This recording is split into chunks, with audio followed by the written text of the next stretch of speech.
So, what even is a nation? Is it the dirt under our feet, the people around us? Or maybe it's just an idea, a story that we keep telling ourselves, one that's been rewritten for thousands, maybe even millions of years. Today, we're going to dive into that story by looking at how one nation was built, starting from a place you would absolutely never expect.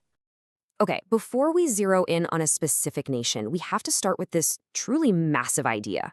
What you're looking at here is a concept called esoteric anthropogenesis. It's from a 19th century spiritual movement, and it basically imagines humanity evolving not just, biologically, but spiritually through these 7 big stages called root races. It is a wild cosmic place to begin, I totally get it, but it gives us a pretty fascinating lens to look through. So if we just run with this idea for a second, this grand cosmic plan for all of humankind, well, it brings up a really interesting question. Right? How do you get from a universal, spiritual template for everyone to the unique, tangible, real-world story of just one country? To explore that, we're going to bring things way back down to earth and ground ourselves in a very specific place, the land that would one day be called France. You see, the first chapter of any nation's story isn't written by people at all. It's written by the geography itself. It all starts with the land and the very first beings to call it home. So remember that cosmic blueprints? In that version of the story, the very first root race wasn't physical in any way we'd recognize. They were described as these ethereal, formless beings, basically pure spirit. It's a fascinating thought. But when we look at the actual land, the story we find is very, very different. And this is the contrast right here. No formless beings. Instead, we have the most concrete physical proof you could possibly imagine. Handprints, pigments, vivid images of animals that roamed this land tens of thousands of years ago. This isn't some abstract theory. It's a physical declaration, literally etched in stone, screaming out, "We were here." And from those caves, the story starts to become more solid. People stop just passing through and start putting down actual roots, literally. They start farming. They build villages. They even construct these massive stone tombs. This is the moment when they really begin to shape the land, and in turn, the land begins to shape them into a people. Just take a second to look at the sheer scale of this timeline.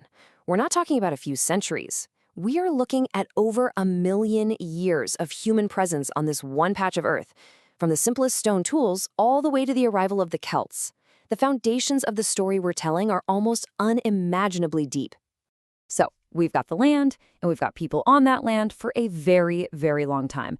But when does it become more than just a place? When does a shared story, a common identity, really start to form? Right here. This is a huge moment, and it all changes with just one word. The official title shifts from Rex Francorum, which means King of the Franks, a tribe of people, to Rex Francia, King of France, a place, a territory. It seems like a small change, but it's profound. It's the moment a political identity becomes welded to the land itself. And once that idea of France exists, it has to be filled with meaning. And that happens over centuries. You get this major center of learning in Paris that pulls in scholars from all over. You get an entire academy whose job it is to literally define and protect the French language. You get the Enlightenment, a philosophical explosion that changes the world. And you even get a brand new art form, cinema, to tell the nation's stories. Okay, so an idea and a culture are incredibly powerful. But to really function as a modern nation, you need something else. You need systems.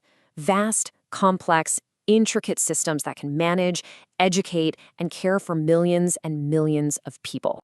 What are you looking at? That right there is the total number of students and apprentices in the French education system for 2023-24. It's a number so huge, it's hard to even wrap your head around. But it gives you a sense of the sheer scale of the machinery it takes to pass knowledge and culture to the next generation. Now, this chart just brilliantly illustrates the power of that system. Back in the mid-19th century, getting your high school diploma, the baccalaureate, was the super exclusive thing for the absolute elite. Today, it's a rite of passage for nearly 4/5 of an entire generation. This isn't just a chart, it's a picture of a massive social revolution. And that system, that machinery, it goes way beyond the classroom. It's in public health campaigns about using medicine correctly. It's in educational websites that teach hygiene to 5-year-olds. It's in mandatory training for doctors and nurses. And it's in nationally funded research programs trying to solve future problems. This is the invisible architecture that holds a modern nation together. So we've gone all the way from the physical land to an abstract idea to this complex system. But the story doesn't just stop there. A nation isn't some finished product you can put on a shelf. It's a living thing, constantly evolving and writing its next chapter. That same intellectual tradition that gave us the Enlightenment, it's still firing on all cylinders. Today, French thinkers are grappling with these enormous global challenges, things like the Anthropocene, which is the name for our current era where humans are the main force changing the planet. They're tackling ecological crises and questioning what reality even is in a digital world. The philosophical story is absolutely still being written. And this really shows the incredible scope of it all. The story of this one nation stretches from the ancient, almost primal impulse to paint an animal on a cave wall, all the way to the modern, incredibly abstract ambition to build an artificial intelligence or a quantum computer. It's a single narrative that contains almost the entire spectrum of human experience. So we end right where we began, with a question. If a nation isn't some fixed monument, but a living, breathing story that stretches from stone tools to quantum physics, a story that's constantly being edited and added to, then what is its real, unchanging identity? Maybe the identity isn't a final answer at all. Maybe the identity is the act of telling the story itself.